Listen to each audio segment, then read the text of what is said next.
avec le maire de la ville de Cap-Santé, M. Michel Blackburn. Alors, pour nous, le maire nous parle. Alors, moi, je voudrais savoir, bonjour premièrement, Michel, tu permets que je t'appelle Michel? Absolument.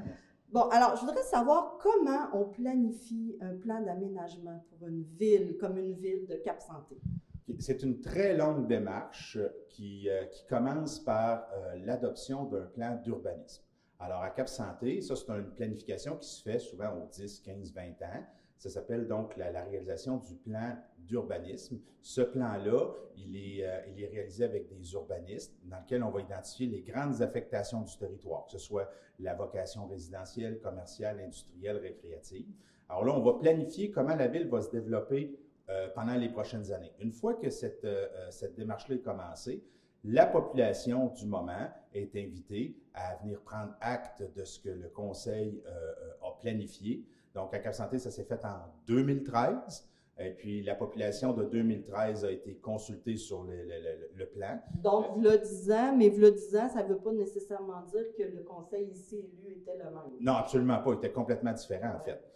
Donc, une fois que la consultation publique est faite et les citoyens ont été consultés, on leur a demandé leur avis sur les affectations, le conseil de ville, à ce moment-là, adopte le plan d'urbanisme. Ça, c'est la première étape. La deuxième étape, après ça, c'est de le faire approuver par la MRC de Portneuf pour que le plan d'urbanisme municipal soit intégré dans le schéma d'aménagement de la MRC de Portneuf. Parce que la MRC a une responsabilité de faire croître le territoire de la MRC en cohérence avec le milieu. Donc, ça, c'est la première étape. J'aimerais ça, Michel, excuse-moi, mais est-ce que tu peux nous le montrer? Parce que c'est comme une Bible, là. Oui, c'est ça. Alors, le règlement d'urbanisme dans lequel est inclus le plan d'urbanisme va expliquer donc aux citoyens, c'est disponible en ligne. Toutes les municipalités le mettent en ligne pour leurs citoyens. Ils peuvent le consulter. Alors, à ce moment-là, on va voir les grandes affectations du territoire, où est zoné commercial, résidentiel, industriel, forestier, agricole, tout le zonage. Il n'y a aucun terrain dans une municipalité qui n'a pas un zonage quelconque. Donc, et à partir de ça, les citoyens sont en même de comprendre, quand ils viennent s'installer ou qui sont déjà installés, de mieux comprendre comment la ville va se déployer dans les années futures.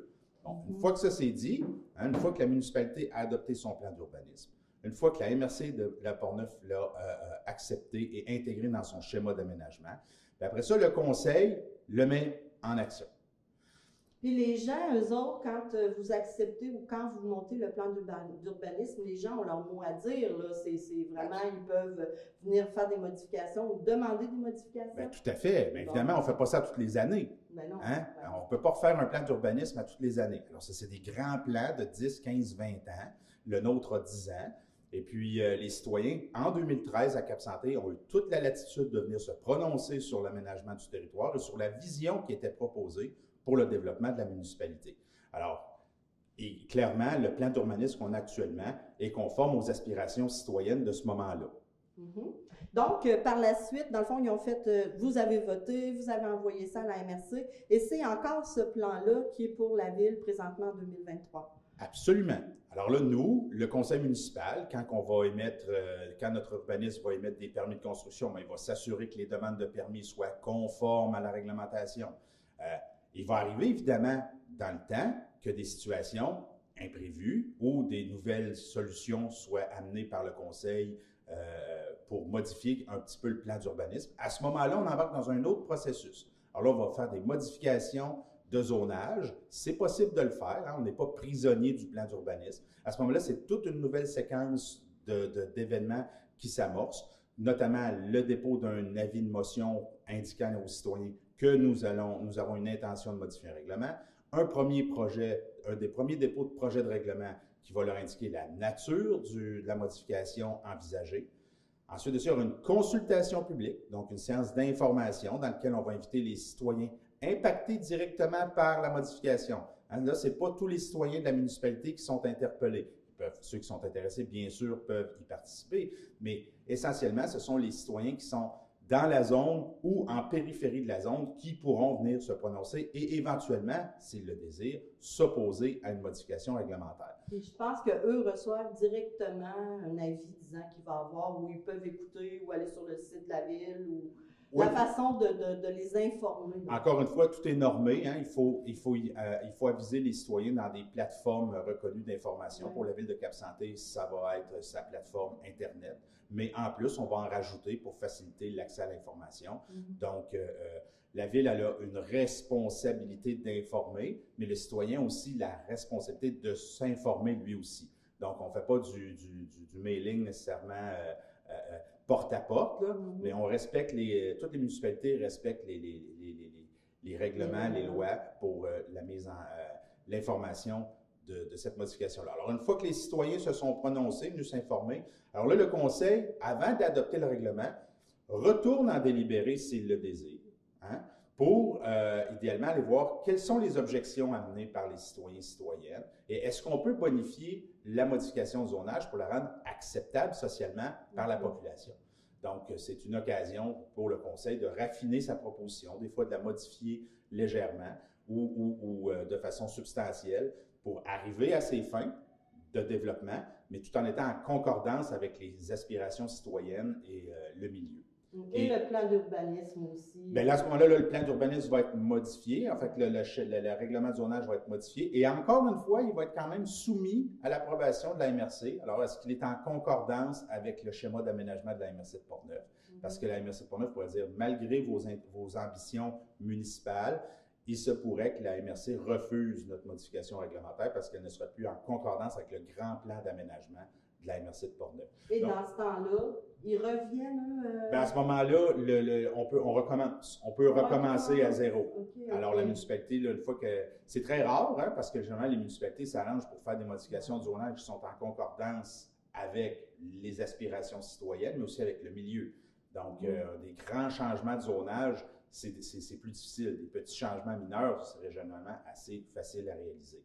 Alors, le citoyen qui, lors des élections, a délégué des responsabilités à son conseil de ville de gérer la municipalité, il peut intervenir à des différents moments dans le processus pour se prononcer. Donc, en fait, c'est une démocratie participative. Hein? Il y a différentes représentative. formes. Représentative. Ouais, c'est ça. Mais la loi permet quand même aux citoyens de venir s'exprimer à différents moments précis de la procédure.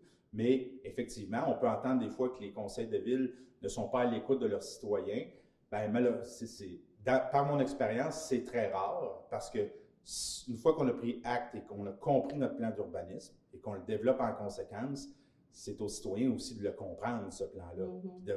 Puis après ça, les élus, eux autres, ont la responsabilité de gérer le bien collectif. Donc, il se peut arriver, puis malheureusement, il y a peu de décisions qui font l'unanimité. Donc, il peut arriver parfois que certains citoyens ne soient pas en accord, c'est possible. Mais à ce moment-là, s'il y a des référendums locaux qui se font, les citoyens auront la chance de se prononcer. Sinon, ce qui est très rare, mais les citoyens se prononcent rarement par référendum. Mais quand ils le font, c'est la majorité qui l'emporte.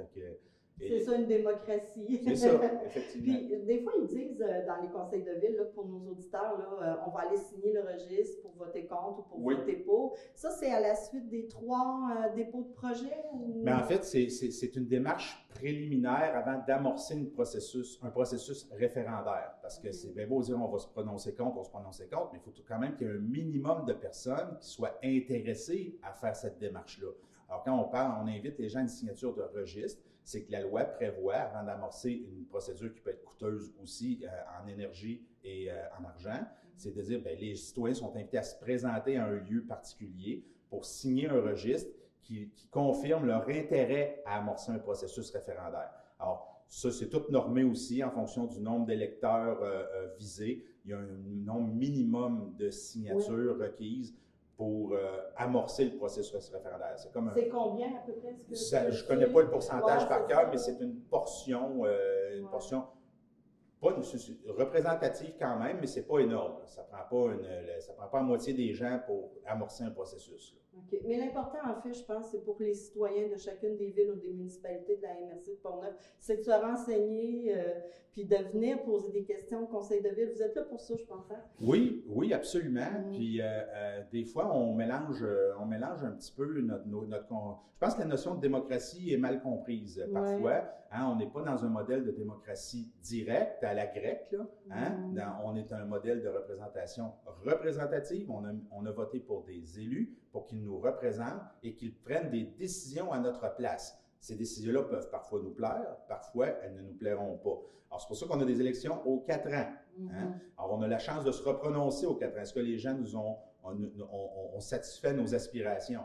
Alors, quand les gens viennent nous parler, quand les gens viennent nous poser des questions, mais quand les gens viennent manifester de l'accord ou du désaccord, bien, il faut qu'ils comprennent aussi que les élus ont parfois aussi une série d'informations, une réflexion préalable avant de prendre une décision. Dans le cas d'une modification de zonage, on a quand même un comité d'urbanisme aussi qui est impliqué, là, qui est composé d'élus et de citoyens.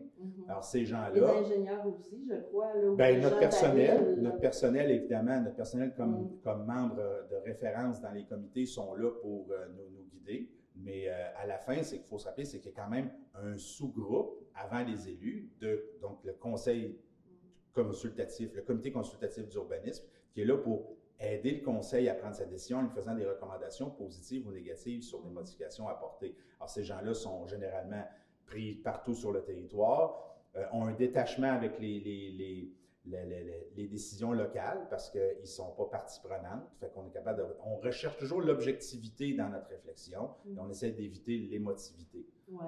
Puis beaucoup de réunions aussi avant. Hein? Des fois, ça peut prendre 1 an avant d'avoir une acceptation de projet. Là. Absolument. Le conseil va être informé, va être consulté avant d'amorcer le processus. Est-ce qu'il est en amont d'accord avec l'idée? Parce qu'avant même de le présenter aux citoyens, plusieurs modifications peuvent être apportées selon les demandes des conseillers et conseillères en place. Donc, quand on arrive à une mouture où est-ce que là, il y a un premier projet de règlement qui est adopté par le conseil, techniquement, on devrait avoir confiance que le projet aille de l'avant et qu'il soit supporté et endossé par l'ensemble des gens qui ont voté pour. Oui, oui. Puis ici, au conseil de ville, vous êtes combien, en fait, d'élus? Il y a le maire? À Cap-Santé, il y a 6 élus et un maire. OK. 6 conseillers ou conseillères et un maire. Qui représentent chacun un district? Bien, à des fins électorales. Okay. À des fins électorales, parce que les conseillers et conseillères d'une municipalité représentent l'ensemble des citoyens. Okay. Donc, c'est vraiment des fins électorales actuellement que le système est comme ça, mais ils ne représentent pas que leurs citoyens qui ont voté pour ou contre là, dans un secteur défini. Ils représentent l'ensemble des citoyens. Oui.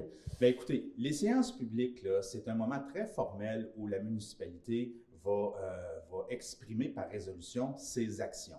Alors, ce n'est pas nécessairement la meilleure tribune pour avoir des échanges de fond. Ceci dit, j'invite tous les citoyens et citoyennes qui ont des interrogations sur la réglementation, sur la vision, etc., d'écrire leurs questions préalables. Ça nous donne le temps, à ce moment-là, de les préparer et d'y répondre séance tenante. Parfois, les gens arrivent avec des questions qui demandent des réponses précises, des éléments techniques. Ce n'est pas des choses qu'on a à la portée de main. Alors, des fois, il peut y avoir des frustrations que les citoyens ressentent parce qu'on n'est pas capable de répondre. Mais idéalement, on va essayer de répondre avec exactitude à des questions très précises. Donc, et puis, si c'est des questions d'ordre général, il faut quand même donner la chance au maire, qui est le porte-parole du conseil, mais aussi le président de l'Assemblée, de préparer une réponse convenable pour ses citoyens. Alors, parfois, la séance publique, quand on veut faire des grandes questions existentielles sur la municipalité, ce n'est pas nécessairement la meilleure tribune. Ça ne veut pas dire qu'on ne l'utilise pas. On a plein de moyens de communication pour parler à ses élus. Mais j'invite, il n'y a rien de mieux pour un citoyen d'assister aux séances publiques, de voir qu'est-ce qu'il y en est. C'est pas le moment le plus fun. S'il y a une partie de hockey en même temps qu'une séance publique, si vous aimez le hockey, vous allez être déçu de venir à une séance publique. Mais il en demeure pas moins que c'est le palier municipal, c'est le plus proche des citoyens.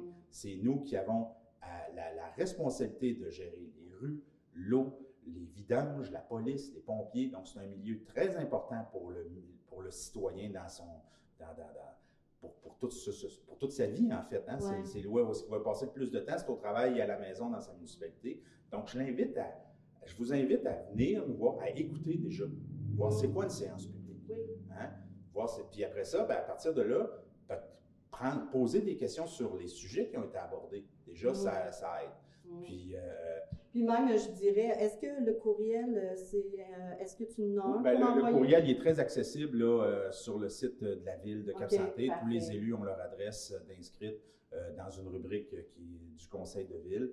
Mais puis moi, c'est toujours un plaisir d'aller à la rencontre des citoyens chez eux. S'il y a des gens qui veulent me rencontrer, discuter de la ville, de l'urbanisme, de la vision, c'est toujours un grand plaisir pour moi de le faire. Donc, n'hésitez pas. Je suis parlable. Puis c'est le fun d'engager la conversation parce qu'en même temps, ça nous permet aussi de rester collés sur le pouls des aspirations citoyennes. Puis ça change, hein? Le citoyen de 2023, c'est pas nécessairement le même citoyen que 2003. Puis même celui de 2010, 2013 pour le plan n'est pas le même. Il n'est pas le même. Alors, il faut qu'on comprenne tout ça, il faut prendre le temps de s'informer.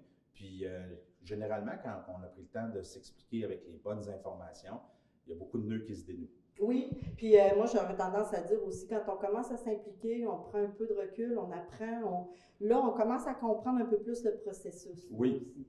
Et c'est une bonne chose. Absolument, absolument. Le processus, là, c'est une grande balise pour tout le monde, autant pour les élus que pour les citoyens. Alors, en ce qui me concerne, il n'y a pas d'improvisation dans nos démarches. Bon, merci beaucoup, Michel. Merci, on a appris un peu plus sur les conseils de ville. Merci. Merci.